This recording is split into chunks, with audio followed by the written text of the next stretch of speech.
আবারও আন্তর্জাতিক মঞ্চ কাঁপালো এক বাংলাদেশি তরুণ। সিউলের বিশাল অডিটোরিয়ামে শত দেশের আলো আঁধারির মাঝে এই ছেলেটার কোনো জাঁকজমক শব্দ ছিল না, শুধু নীরব অভিব্যক্তি আর শরীরী ভাষার জাদুতে সে ছড়িয়ে দিল অনুপ্রেরণার আগুন। চারপাশে দেশ বিদেশের বিখ্যাত শিল্পীরা, প্রতিটি চোখ অপেক্ষায় কে দেখাবে নতুন কিছু। আর তখনই কিশোরগঞ্জের রিফাত কোনো সংলাপ ছাড়াই শুধু অনুভূতির গভীরতায় মঞ্চ জয় করলেন, চিনিয়ে দিলেন নিজের দেশকে নতুন করে। সিন্ধিতে একটি অনুষ্ঠান হয়েছিল, সেই অনুষ্ঠানে দক্ষিণ কোরিয়া থেকে একজন শিল্পী এসেছিলেন, তার নাম জিসোল।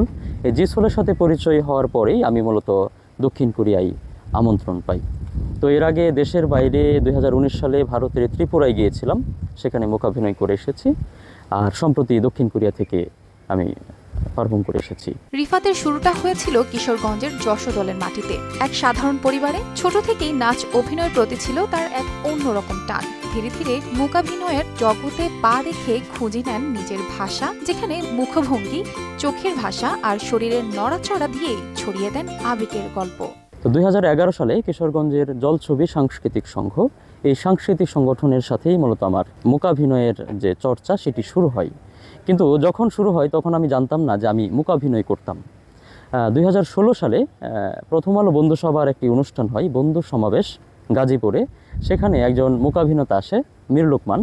ওনার অভিনয় দেখেই আমি নিজেকে আবিষ্কার করলাম যে আমি নাচের সাথে যেই অভিনয় মিশিয়ে যেই শিল্পটি তৈরি করেছিলাম সেটিকে মূকাভিনয় বলে।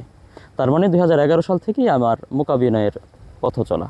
তো এইভাবেই আমার জেলা পর্যায়ে, জেলা থেকে জাতীয়, জাতীয় থেকে আন্তর্জাতিক পর্যায়ে যাওয়া। রিফাতের সবচেয়ে বড় শক্তি তার সৃজনশীলতা। নিজের জন্য নিজেই গল্প ভাবেন, চরিত্র বানান আর অভিনয়ে ফুটিয়ে তোলেন সমাজের নানা অনুভূতি। জেলা পর্যায়ের ছোট ছোট মঞ্চ থেকে শুরু করে আজ তার গন্তব্য আন্তর্জাতিক মহল। দক্ষিণ কোরিয়ার Seoul world art fair festival 2025-এ অংশ নেন তিনি, যেখানে যুক্তরাষ্ট্র, জাপান, চীন, Germany, Italy, Kazakhstan, Estonia, Africa, Bharat, Korea ও বাংলাদেশের আরও অনেক শিল্পী উপস্থিত ছিলেন। সেই উৎসবে রিফাত মঞ্চায়ন করেন ক্রাইসিস অফ ইমোশন 2-in-1 আর বাঙালির ঐতিহ্য পুতুল নাচ। দর্শকদের নিঃশব্দে তাক লাগিয়ে দেন এই তরুণ। কোরিয়ার শিল্পী এবং বিভিন্ন দেশ থেকে আগত যারা শিল্পী আছে প্রত্যেকেই আমার পারফরমেন্সের প্রশংসা করেছে। আমি কোরিয়াতে 3টি পারফর্ম করি, 2-in-1, একটি পুতুল নাচ এবং আরেকটি পারফরমেন্স আছে রোবটের, ক্রাইসিস অফ ইমোশন। তো এই পারফর্মটি করার পর বিভিন্ন দেশ থেকে আসা শিল্পীরা খুবই প্রশংসা করে এবং পরবর্তীতে আমাকে আমন্ত্রণ করেছে, আবার হয়তো কোরিয়া যাওয়া হতে পারে। 2019 সালে ভারতের ত্রিপুরায়ও ডাক পেয়েছিলেন রিফাত। এবার দক্ষিণ কোরিয়ায় আন্তর্জাতিক মঞ্চে বাংলাদেশের সংস্কৃতি তুলে ধরতে পেরে তিনি দারুণ আনন্দিত। তার স্বপ্ন, ভবিষ্যৎ প্রজন্ম এই মূকাভিনয়ের শিল্প চর্চা করুক, দেশের নাম উজ্জ্বল করুক। News desk, RTV।